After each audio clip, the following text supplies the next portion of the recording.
अस्सलाम वालेकुम, this is doctor Usma Irfan from Vegas cosmetics Islamabad. आज हमने एक बहुत ही हॉट इशू को सिलेक्ट किया है जो कि है हेयर लॉस के ऊपर। Male female loss, hair loss जो है वो करंटली एक बहुत ज़्यादा हॉट इशू है आजकल, बट उसमें से भी आज मैंने आपके लिए फ़ीमेल हेयर लॉस पे बात करनी है, उसको सिलेक्ट किया है।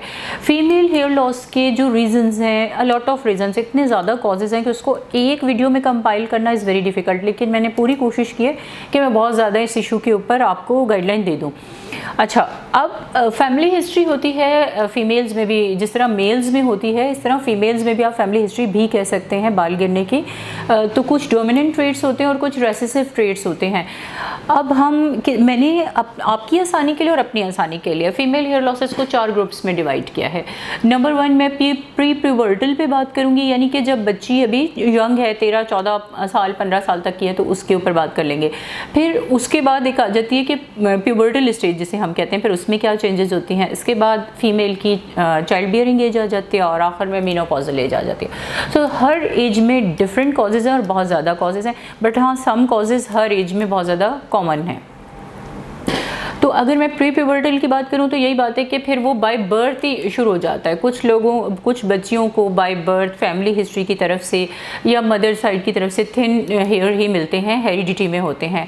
अच्छा, कुछ डिजीज़ के साथ ही बच्चियां पैदा होती हैं, तो उनको फिर with the passage of time, वो टाइम के साथ साथ पता चलता है कि इनके बाल थिन हैं या ग्रोथ नहीं हो रही है या इनको कोई डिजीज़ है, पैचेस हैं, बहुत सारे रीज़न्स होंगे, तो वो आपको बचपन में ही पता चलने शुरू हो जाएंगे।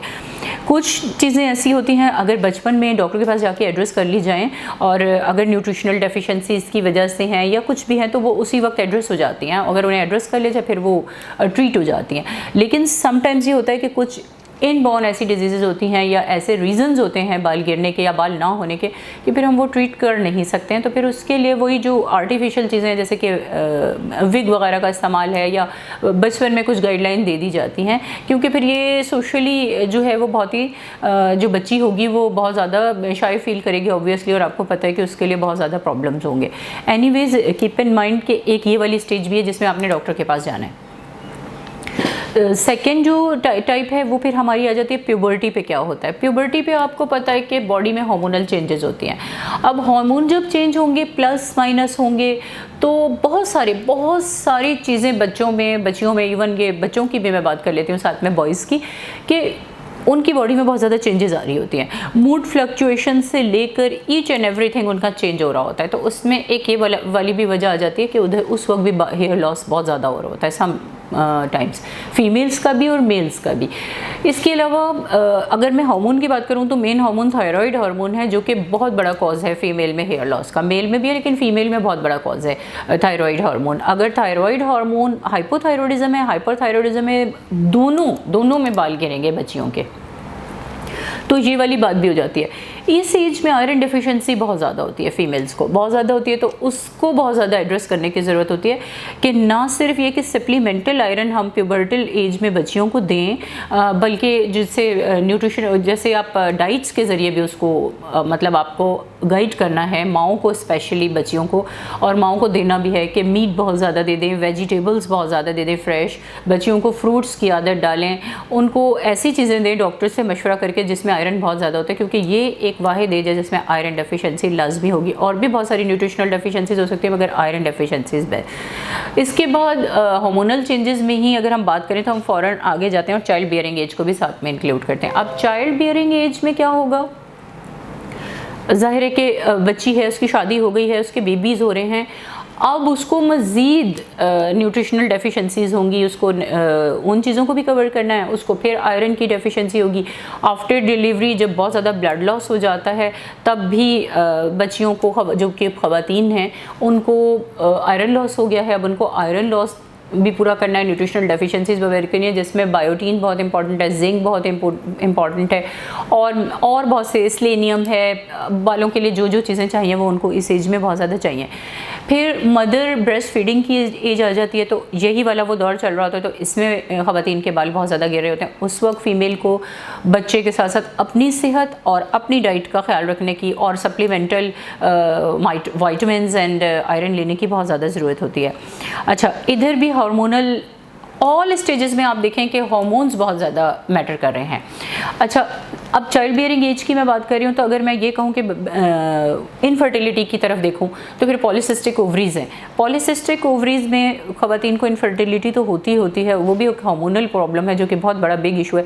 उसमें भी बाल बहुत ज़्यादा गिरते हैं। अब सर के बाल गिर जाते हैं, और हर्सिटिज्म जिसमें हम कहते हैं चेहरे पे बहुत ज़्यादा बाल आ गए हैं, हाथों पे बहुत ज़्यादा बाल आ गए हैं, तो वो बढ़ जाते हैं। तो ये एक अलग से एक और डिज़ीज़ भी है जो कि समटाइम्स ट्रीट हो भी जाती है, लेकिन समटाइम ट्रीट नहीं भी हो रही होती। अब मैं अगर मेनोपॉजल एज की बात करती हूँ, तो आपको सबको पता है कि जब ख़वातीन 50 प्लस में या 50 के नियर राउंड अबाउट जाते हैं, उनको मेनोपॉजल स्टेज शुरू हो जाती है। प्री मेनोपॉजल सिम्टम्स होते हैं, फिर मेनोपॉज हो जाता है। तो उसके बाद बिल्कुल टोटली हार्मोन्स जो हैं वो ज़ीरो लेवल की तरफ कुछ जा रहे हैं, और कुछ जो हैं वो कम हो गए हैं। उसमें भी उस वक्त भी टेस्टोस्टेरोन एक हार्मोन होता है जो मेल होता है, उसके बढ़ने के भी चांस होते हैं, जैसे कि वो पॉलीसिस्टिक ओवरीज में भी है कि DHT और टेस्टोस्टेरोन का लेवल भी हम करा रहे होते हैं, तो उनका भी रोल हो रहा होता है। अगेन क्या होता है कि मेनोपॉजल स्टेज में ना सिर्फ ये कि आपके बाल गिरेंगे फीमेल्स के, उसमें एस्ट्रोजन लेवल एक हार्मोन होता है बहुत कम हो जाता है, बल्कि उनको भी हॉर्सिटिज्म हो सकता है, उनके चेहरे पे बाल वगैरह आ सकते हैं। ये एक और बिग इशू है। आजकल ये इशू इसलिए ज़्यादा बढ़ गया, होता तो ये पहले ज़माने में भी था लेकिन थोड़ा कम होता था, क्योंकि उनकी लाइफस्टाइल बहुत हेल्दी था, उनकी डाइट बहुत हेल्दी थी। हमारी हर चीज़, अब मैं इस डिटेल में नहीं जाना चाहती, लेकिन आज भी आप एक छोटे बच्चे या बच्ची को देखेंगे तो वो आउटडोर कोई एक्टिविटी नहीं करते, धूप वगैरह लेने में अवॉइड करते हैं, या तो घर में बंद रहेंगे, या चलें अगर स्टडीज़ के हवाले से भी करें तब भी वो एक ही सीट पे बैठे बैठे शाम कर देते हैं। तो हेल्दी एक्टिविटी नहीं है, या मोबाइल के ऊपर बैठे रहेंगे, हेल्दी एक्टिविटी नहीं है, हेल्दी डाइट नहीं है। हर चीज़ में उनको बहुत ज़्यादा, चूँकि हमने जंक फूड की तरफ लगा दिया है तो उनको वो अच्छा नहीं लग रहा होता। तो ये सारे वो कॉजेज़ हैं जो मैंने आपको फीमेल हेयर लॉस के ऊपर आज आपको बता रही हूँ। अच्छा, एनवायरमेंटल फैक्टर बहुत इंपॉर्टेंट है, जिसमें हमने डाइट भी किया कि डाइटरी फैक्टर हैं, पर डाइटिंग जो ख़वातीन कर रही हैं वो एक अलग से टॉपिक है कि अगर वो बिल्कुल मुकम्मल स्लिम स्मार्ट होने के लिए सब कुछ छोड़ देंगी, फिर न्यूट्रिशनल डेफिशिएंसीज हो जाएंगी। स्ट्रेस बहुत ज़्यादा है लाइफ में, टेंशन बहुत ज़्यादा है, स्लीप नहीं है, बहुत सारे लोगों को भूख नहीं लगती है, फिर वेदर है, फिर क्या है कि हमने हेयर स्टाइलिंग ज़रूर करनी है, हमने कर्लिंग करनी है, हमने स्ट्रेटनिंग करनी है, हमने रिबाउंडिंग करनी है, कलर डाइज़ का इस्तेमाल बहुत ज़्यादा हो गया है।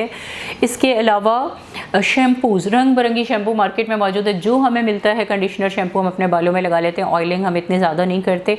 फिर कुछ प्रोडक्ट्स मार्केट में ऐसी आ गई हैं कि ये मास्क है हेयर का, ये प्रोटीन मास्क है, ये स्लीकिंग के लिए, ये स्ट्रेटनिंग के लिए। सो ऑल दीज थिंग्स, ये सब मैंने बहुत कोशिश की है कि जितना मुख्तसर हो सके और जितने ज़्यादा रीज़न्स कवर हो सके मैं आपको गाइडलाइन दे दूँ। प्लीज़ इस बात के ऊपर थोड़ा सा थिंक करें। मैं नेक्स्ट वीडियो में आपको कुछ ना कुछ इसमें गाइडलाइन दूंगी कि आपको क्या करना चाहिए, लेकिन अभी मैंने आपको कॉजेज़ बता दिए हैं। Thank you so much.